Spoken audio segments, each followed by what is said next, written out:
ಪುರಿ ಜಗನ್ನಾಥನ ಹೃದಯದ ರಹಸ್ಯ. ಶ್ರೀಕೃಷ್ಣನ ಹೃದಯ ಇಂದಿಗೂ ಬಡಿಯುತ್ತಿದೆಯಾ? ಸ್ನೇಹಿತರೆ, ಮಹಾಭಾರತ ಯುದ್ಧದ ನಂತರ ಕೃಷ್ಣನು ತನ್ನ ಜೀವನದ ಕೊನೆಯ ದಿನಗಳನ್ನು ಕಳೀತಾ ಇದ್ದ. ಆಗ ಒಂದು ದಿನ ಅರಣ್ಯದಲ್ಲಿ ಧ್ಯಾನಸ್ಥ ಸ್ಥಿತಿಯಲ್ಲಿದ್ದಾಗ ಜರ ಎಂಬ ಬೇಟೆಗಾರನು ಕೃಷ್ಣನ ಪಾದವನ್ನು ಜಿಂಕೆ ಎಂದು ಭಾವಿಸಿ ಬಾಣದಿಂದ ಹೊಡಿತಾನೆ. ಆಗ ಕೃಷ್ಣನು ತನ್ನ ಅವತಾರವನ್ನು ಮುಗಿಸಿ ವೈಕುಂಠಕ್ಕೆ ಹೋಗ್ತಾನೆ. ಈ ಕಥೆ ನಿಮಗೆಲ್ಲರಿಗೂ ತಿಳಿದಿದೆ. ಹಾಗಾದರೆ ಕೃಷ್ಣನ ಮರಣದ ನಂತರ ಕೃಷ್ಣನ ದೇಹ ಏನಾಯಿತು? ಕೃಷ್ಣನ ದೇಹಕ್ಕೆ ಅಂತ್ಯ ಸಂಸ್ಕಾರವೇನೋ ಆಯಿತು. ಆದರೆ ಕೃಷ್ಣನ ಹೃದಯ ಮಾತ್ರ ಇನ್ನೂ ಜೀವಂತವಾಗಿದೆಯಂತೆ. ಹಾಗಾದರೆ ಅದು ನಿಜಾನಾ? ಬನ್ನಿ, ಈ ಒಂದು ವಿಷಯದ ಬಗ್ಗೆ ಇವತ್ತಿನ ವಿಡಿಯೋದಲ್ಲಿ ತಿಳಿದುಕೊಳ್ಳೋಣ. ನಮಸ್ಕಾರ ಸ್ನೇಹಿತರೆ. ಭಾರತದ ಅತ್ಯಂತ ನಿಗೂಢ ಮತ್ತು ರಹಸ್ಯಮಯ ದೇವಾಲಯಗಳಲ್ಲಿ ಮೊದಲ ಸ್ಥಾನದಲ್ಲಿದೆ ಈ ಒಡಿಶಾದ ಪುರಿ ಜಗನ್ನಾಥ ದೇವಾಲಯ. ಈ ದೇವಾಲಯದಲ್ಲಿ ಇಂದಿಗೂ ವಿಜ್ಞಾನಕ್ಕೂ ಸವಾಲಾಗಿರುವ ಅನೇಕ ರಹಸ್ಯಗಳಿವೆ. ಆದರೆ ಅವುಗಳಲ್ಲೆಲ್ಲ ಅತ್ಯಂತ ದೊಡ್ಡ ರಹಸ್ಯವೆಂದರೆ ಜಗನ್ನಾಥನ ಬ್ರಹ್ಮ ಪದಾರ್ಥ ಅಥವಾ ದೈವಿಕ ಹೃದಯದ ರಹಸ್ಯ. ಬನ್ನಿ, ಈ ರಹಸ್ಯವನ್ನು ಇವತ್ತಿನ ವಿಡಿಯೋದಲ್ಲಿ ತಿಳಿದುಕೊಳ್ಳೋಣ. ಈಗಾಗಲೇ ಹೇಳಿದಂತೆ ಕೃಷ್ಣನು ತನ್ನ ಅವತಾರವನ್ನು ಮುಗಿಸ್ತಾನೆ, ವೈಕುಂಠಕ್ಕೆ ಹೋಗ್ತಾನೆ. ನಂತರ ಶ್ರೀಕೃಷ್ಣನ ಶರೀರವನ್ನು ದಹನ ಮಾಡಲಾಗುತ್ತೆ.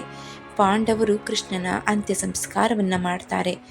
ಆದರೆ ಪುರಾಣಗಳು ಮತ್ತು ಸ್ಥಳೀಯ ನಂಬಿಕೆಗಳ ಪ್ರಕಾರ ಕೃಷ್ಣನ ಹೃದಯ ದೈವಿಕ ಶಕ್ತಿಯ ಒಂದು ಭಾಗ ಅಗ್ನಿಯಲ್ಲಿ ಸುಡಲಿಲ್ಲ ಎಂದು ನಂಬಲಾಗುತ್ತೆ.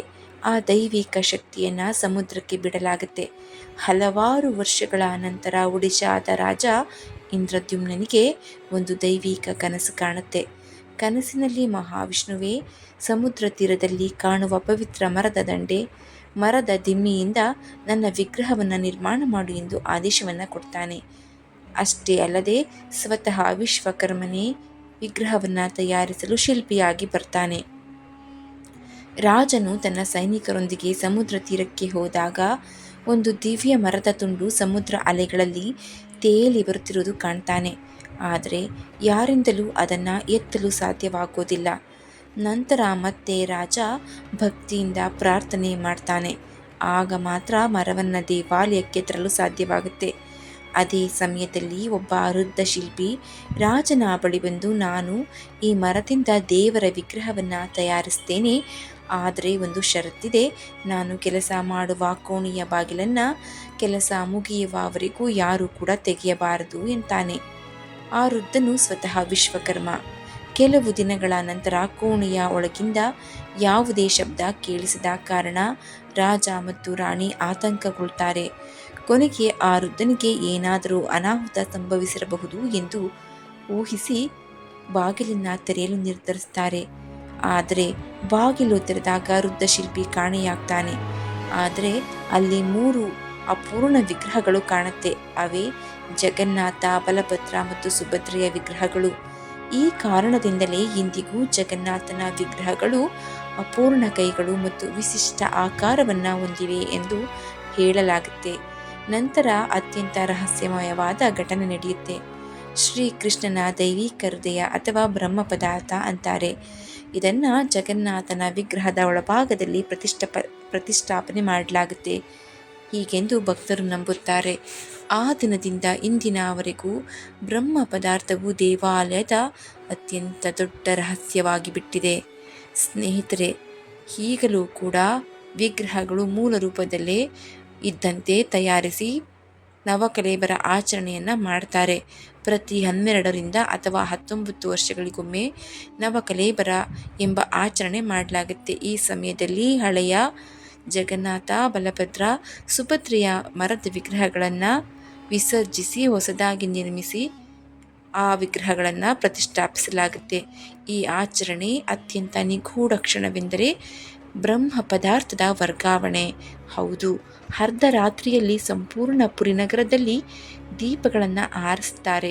ದೇವಾಲಯದ ಬಾಗಿಲುಗಳನ್ನು ಮುಚ್ಚುತ್ತಾರೆ. ಕೇವಲ ಕೆಲವು ಆಯ್ಕೆ ಮಾಡಿದ ಪುರೋಹಿತರಿಗೆ ಮಾತ್ರ ಒಳಗೆ ಪ್ರವೇಶವಿರುತ್ತೆ. ಆ ಪುರೋಹಿತರು ತಮ್ಮ ಕಣ್ಣುಗಳಿಗೆ ಬಟ್ಟೆ ಕಟ್ಟಿಕೊಂಡು ಕೈಗಳಿಗೆ ಕೈಗವಸುಗಳನ್ನು ಧರಿಸಿಕೊಂಡು ಹಳೆಯ ವಿಗ್ರಹದಿಂದ ಹೊಸ ವಿಗ್ರಹಕ್ಕೆ ಆ ಬ್ರಹ್ಮ ಪದಾರ್ಥ ಅಥವಾ ಕೃಷ್ಣನ ಹೃದಯವನ್ನು ವರ್ಗಾವಣೆ ಮಾಡ್ತಾರೆ. ಆ ಬ್ರಹ್ಮ ಪದಾರ್ಥ ಹೇಗಿದೆ? ಅದರ ಆಕಾರ ಏನು? ಅದು ನಿಜವಾಗಿಯೂ ಕೃಷ್ಣನ ಹೃದಯವೇ? ಈ ಎಲ್ಲ ಪ್ರಶ್ನೆಗಳಿಗೆ ಎಂದಿಗೂ ಯಾರ ಬಳಿಯೂ ಉತ್ತರವಿಲ್ಲ. ಕೆಲವು ಪುರೋಹಿತರು ಅದು ತಮ್ಮ ಅನುಭವಕ್ಕೆ ಬಂದಿದೆ, ಅದನ್ನು ಸ್ಪರ್ಶಿಸಿದಾಗ ಜೀವಂತವಾಗಿ ಬಡಿದಾಡುವ ಹೃದಯ ಎಂದು ಭಾಸವಾಗುತ್ತೆ ಎಂದಿದ್ದಾರೆ. ಆದರೆ ಇದಕ್ಕೆ ಯಾವುದೇ ವೈಜ್ಞಾನಿಕ ಅಥವಾ ಐತಿಹಾಸಿಕ ದೃಢೀಕರಣಗಳಿಲ್ಲ.